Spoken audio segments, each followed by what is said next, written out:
Bueno, no, lo que pensamos era hacer una breve introducción los dos y después abrir la conversación en torno a algunas ideas. Yo anticipé que me interesa como problema de investigación y también de política educativa qué pasa hoy con el currículum, los saberes, la escuela, en un contexto donde hay un cambio muy fuerte en las jerarquías de conocimiento, ¿no? Quizás hubo un tiempo en el cual lo que la escuela proponía, sin idealizarlo, sin creer que funcionaba, ¿no?, de manera perfecta ni totalmente eficaz, pero sí estaba legitimado socialmente como un conocimiento valioso e importante. No sé, bueno, aprender a expresarse de manera, entre comillas, correcta, ¿no? Aprender a pelear por lenguajes más rigurosos, hablar con términos precisos, aprender, no sé, fundamentar en ciencia, en historia. Y que había ciertos criterios de verdad, ¿no?, que estaban estructurados, uno puede decir, según un enfoque de la modernidad, ¿no?, de ideas de verdad, ¿no?, de lo bueno, de lo justo. No quiero decir que tuvieran consenso, que fueran aceptados por todos, que fueran necesariamente buenos, pero había cierta homología entre lo que proponía la escuela y eso que estaba jerarquizado afuera. Y creo que lo que está sucediendo desde hace unos cuantos años, quizás desde la aparición de los medios de comunicación de masas, pero mucho más notoriamente ahora, ¿no? Si uno piensa el cine y después la televisión, fueron impugnaciones fuertes, ¿no?, a que lo valioso, lo que nos moviliza, ¿no?, lo que lleva a las masas, lo que nos emociona, iba por otro lado. Pero como que el ámbito escolar era, bueno, ahí está el saber, ahí está el conocimiento, ¿no? Mientras que lo que traen hoy las tecnologías digitales y sobre todo lo que ha significado Internet, ¿no?, no solamente lo digital, sino también este trabajo en red, ¿no?, ha implicado una aparición de una, si se quiere, una voz más masiva. Algunos dicen la voz del amateur, ¿no?, el culto del amateur. Una idea de inteligencia colectiva, ¿no?, de que, bueno, no es tanto el experto, el valioso, sino lo que vale es lo que podemos hacer y resolver y pensar entre todos, ¿no? Entonces, bueno, por ejemplo, Wikipedia como opuesto a una enciclopedia, ¿no? Y Wikipedia, así todos, funciona con criterios, cuanto más se avanza, funciona con criterios quizás más parecidos a una enciclopedia, ¿no? Pero si uno piensa en las redes sociales, bueno, es como impulsar o radicalizar mucho más ese movimiento, ¿no? Que lo que importa es ser popular, lo que importa es que tener muchos seguidores, ¿no? Y entonces el lenguaje quizás más valioso y más fuerte es un lenguaje más de tipo propagandístico, ¿no?, y de un impacto emocional muy inmediato. Bueno, ¿cómo consigo tener muchos seguidores? Bueno, con alguna cosa impactante, fuerte, ¿no?, de respuesta inmediata, y no te voy a tirar un argumento muy largo, muy complejo, porque nadie lo sigue, ¿no? Entonces, a mí me parece que este tipo de movimientos son movimientos que empiezan a llegar a la escuela, ¿no?, y que la escuela, quizás todavía con la televisión, mantenía su autoridad en paralelo. Bueno, por ahí no le daba mucha bolilla, iba perdiendo autoridad, no iba perdiendo, digamos, capacidad de interpelación, pero me parece que ahora se instala, incluso porque usamos mucho las tecnologías también en el aula, de una manera mucho más clara y mucho más nítida y mucho más fuerte, ¿no? Y hay algo que me interesa también pensar, es cómo se alía con críticas que ya venían de la pedagogía, ¿no? Esta mañana tuvimos una reunión interna y decíamos, bueno, muchas de las cosas que hoy se dicen como nuevas, en realidad en la pedagogía están sonando hace 100 años, ¿no? Y bueno, criticar el autoritarismo del maestro, ¿no?, y la verticalidad y la idea de verdad absoluta. Entonces, una de las cosas que, al menos en Argentina, empezó a ser muy fuerte en los años 80, yo diría en la postdictadura, es la importancia de la voz, de la participación, ¿no? Entonces, bueno, es importante que los alumnos se apropien del conocimiento, que participen, y esto abrió a veces también, ¿no?, yo digo antes de las tecnologías, pero después todavía mucho más amplificado, ¿no?, y expandido, esta idea de que, bueno, lo más importante es participar, no importa mucho lo que digas, ¿no?, lo importante es expresarte, lo importante es que hables, ¿no?, lo importante es que estés de esa manera, ¿no? Y no quiero despreciar ese movimiento, me parece que es un movimiento muy importante y que movilizó algunas cosas profundas, pero si lo pienso en conjunción con el otro, digo, bueno, ¿qué pasa ahí, por ejemplo, con una idea de currículum, con una idea de conocimiento, con que no es simplemente que yo voto el conocimiento que me parece mejor, sino que hay lógicas de organización y de producción de los saberes que habría que pensar más detenidamente, ¿no?, que no es solamente lo más popular lo que rinde, ¿no? Y creo que hoy en la escuela, al menos de la investigación que vengo haciendo aquí y también en México, eso está bastante confundido, ¿no? Digo, esta combinación de didácticas nuevas y también de lo que viene hoy, lo que traen los chicos y también lo que traemos los docentes, me parece a mí que muchas veces se empuja más hacia el lado de participemos, ¿no? Hagamos algo, no sé, algo que vengo estudiando son las producciones audiovisuales de los chicos. Y ahí importa mucho que sean impactantes, ¿no? Que comuniquen, que se expresen, pero no, por ejemplo, en historia que sean rigurosas históricamente, ¿no? Y entonces, bueno, busquen 5 imágenes de la Revolución Francesa y se buscan quizás las más espectaculares, pero después no hay ni tiempo para discutirlo, ¿no? Ahí queda, no se trabaja. Entonces, me parece que eso empieza a ocupar mucho tiempo del tiempo, precisamente escolar, del currículum, y que habría que ver qué pasa ahí, ¿no? Bueno, ya me extendí mucho más de lo que había pensado, pero lo que quiero decir, tengo muchas dudas o preguntas, ¿no? No quiero sumarme a una visión ni paranoica ni nostálgica de lo que era la vieja escuela, no la idealizo. Pero sí me parece que hay que ir también tampoco a la celebratoria, ¿no? Y a la idea de que todo lo que sucede es bárbaro, sino que me parece que hay que ver qué se trae, cómo se trae de estos cambios, y no hay que pensar solamente que la cuestión es la relación de un individuo con una computadora, sino que en el medio hay medios, hay tecnologías, hay industrias, ¿no? Hay lenguajes que tenemos que interrogar y ver dónde se recoloca la escuela. Muy interesante, muy interesante.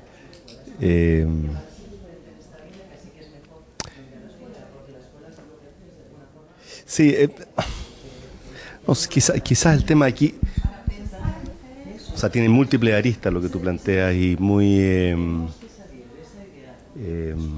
claro, como tú muy bien explicas, no es algo que sea propio de la irrupción de estas tecnologías, pero está siendo amplificado por un lado, y por otro lado viene a caer en un contexto donde, como tú lo ilustras, se valoriza la participación, se valoriza la producción, la creación, en este caso con herramientas digitales, por sobre el hecho de que eso esté enmarcado en algo relevante para la producción de conocimiento o la enseñanza, que la escuela es responsable de claro, y es muy interesante ver cómo eso ocurre en las escuelas. No lo había pensado de esa forma, muy interesante. Los profesores, por ejemplo, muchas investigaciones muestran cómo los profesores,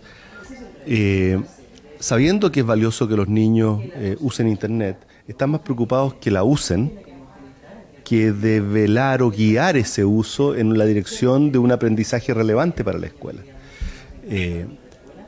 Ahora, tampoco saben mucho cómo hacerlo, ¿ah? Entonces, no sé, abramos la conversación, es muy interesante, creo que...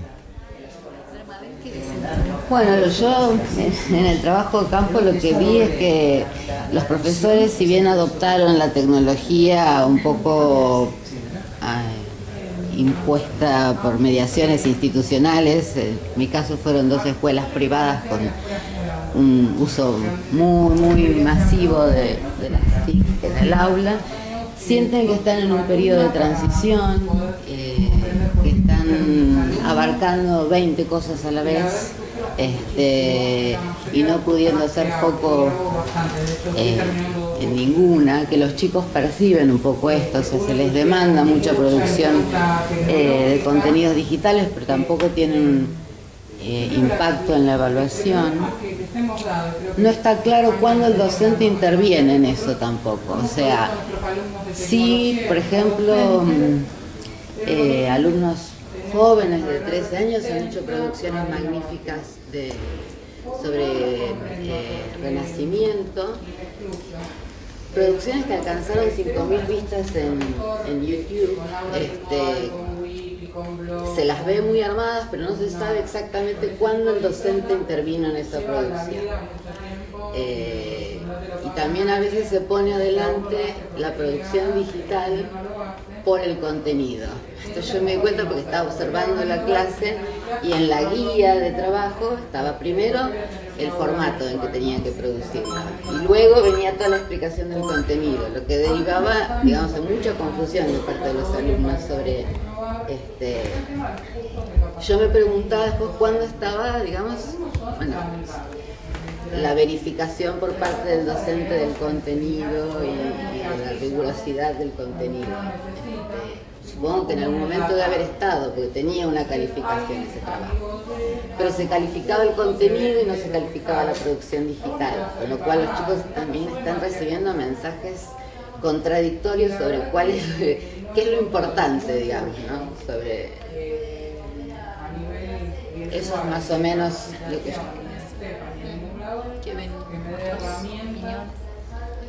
Bueno, a ver, personalmente por ahí también me quedó esto pensando y que creo que es una preocupación que tenemos en el área justamente de educación, el ver, de usar las nuevas tecnologías que están, pero no perder de vista el objetivo. ¿Para qué? ¿Para qué? Porque por ahí podemos hacer algo que en alguna cuestión no los vamos a necesitar o nos van a entorpecer, ¿no es cierto? No porque es algo pareciera que los va a motivar más a los alumnos, que los vamos a usar.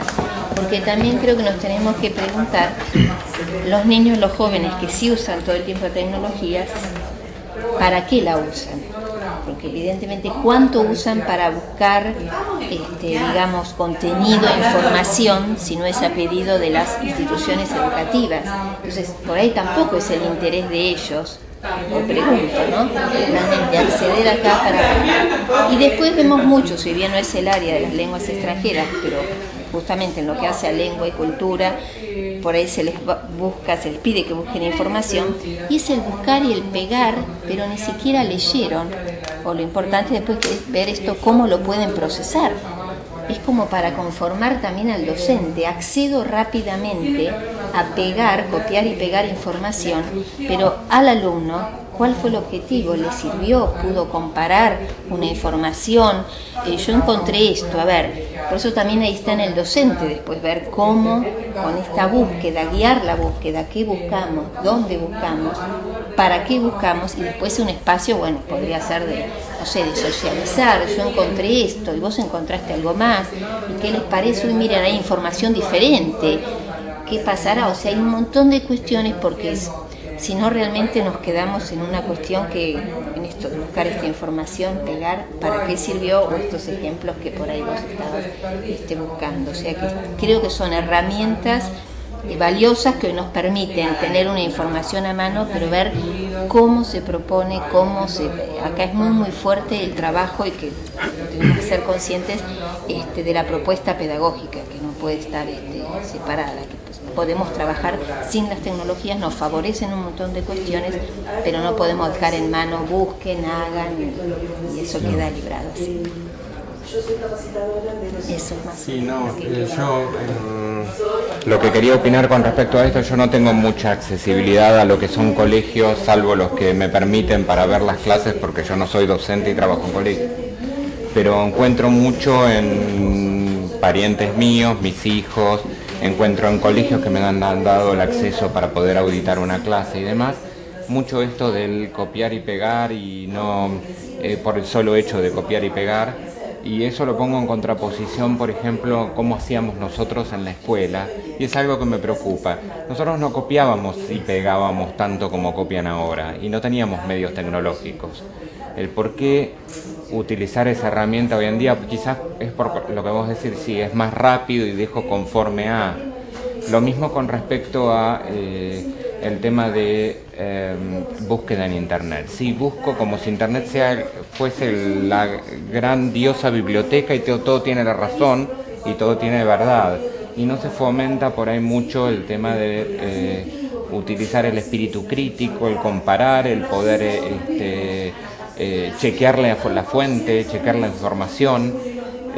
Yo creo que se debería ahondar más en esos aspectos que en la tecnología en sí. La tecnología, ellos son nativos digitales y la tecnología la absorben ya de por sí. Y con respecto a lo que vos decías también, es verdad eso, se pondera más el tema de un formato y de cómo se tiene que presentar un trabajo que quizás el contenido, o investigar sobre ese contenido, o comparar y decir esto realmente sirve y esto no, me están vendiendo fruta. Una cosa, eso es lo que veo desde afuera. Yo una cosa que quería decir es que a veces creo que el problema de esto que decían de copiar y pegar viene muchas veces de la propuesta del docente. Si yo como docente les pregunto cuáles son las causas de la Revolución Francesa, seguramente el chico lo va a googlear eso y va a encontrar listas enormes, a veces que son certeras y a veces no, pero no importa. Para el pibe es una propuesta que va a buscar siempre lo más fácil. Ahora, cuando vos al chico le sugerís que haga algo que donde él tenga que crearlo y donde no sea simplemente buscarlo en internet, ahí ya no le alcanza con copiar y pegar. Pero creo que hay que pensar bien es la propuesta del docente. Sí, por un lado estaría el docente como el único curador de contenidos, o sea, todos los links a los que acceden son los que propone el docente, y por otro se deja al alumno a la deriva y no se trabaja con estrategias de búsqueda, criterios de validación de esa información, que es algo como para construir epistemológicamente y a muy largo plazo. No es lo mismo las búsquedas que puede hacer un chico de 13 años que la que puede hacer uno de 17, que ya se va a tener que enfrentar. Pero también hay que pensar un poco en esa posición del docente como único curador, el único que propone los contenidos. Yo creo que eso puede llegar a venir desde el... O sea, estamos hablando que las TIC cada vez se están metiendo más en la educación y demás, y por un lado me pregunto, sí, se están metiendo, pero se están metiendo realmente en los procesos de enseñanza y aprendizaje, o es una herramienta más que utilizo como vehículo, como motivador para que el chico se encuentre motivado, porque mis trabajos directamente, si no los hago con TICs, ni los hacen.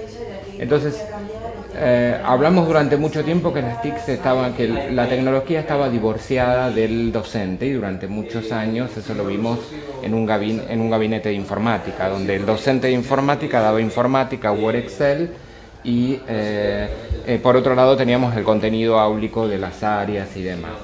Y hoy en día, si bien hay una incursión de las TICs dentro del aula, yo creo que el docente no sabe del todo cómo articular esas estrategias para poder, además de ser atractivas, que vinculen el contenido, que vinculen la información, y que esto sea como una especie de esponja que permita que los alumnos en forma motivada absorban los conocimientos y los entiendan, los sientan propios, ¿no? Que sean partícipes y que colaboren. Un poquito a todos. Y lo que los une a las distintas posiciones fue el para qué se usa la tecnología, ¿no? O sea, puedo tener a mi disposición un montón de herramientas tecnológicas, pero está en el docente, en la propuesta pedagógica, en el objetivo, en el sentido, es decir, el para qué lo uso. Tengo la información, ¿para hacer qué? Para tener una mirada crítica, para crear de ahí algo más, para modificarlo. Porque si corto o pego, entonces me parece que la propuesta pedagógica hecha está para pensar. Sí, si corto y pego no deja de ser el uso del gabinete antiguo. ¿Para qué y cómo? ¿Sí? Por más que utiliza una herramienta. Toda la tecnología, hay un...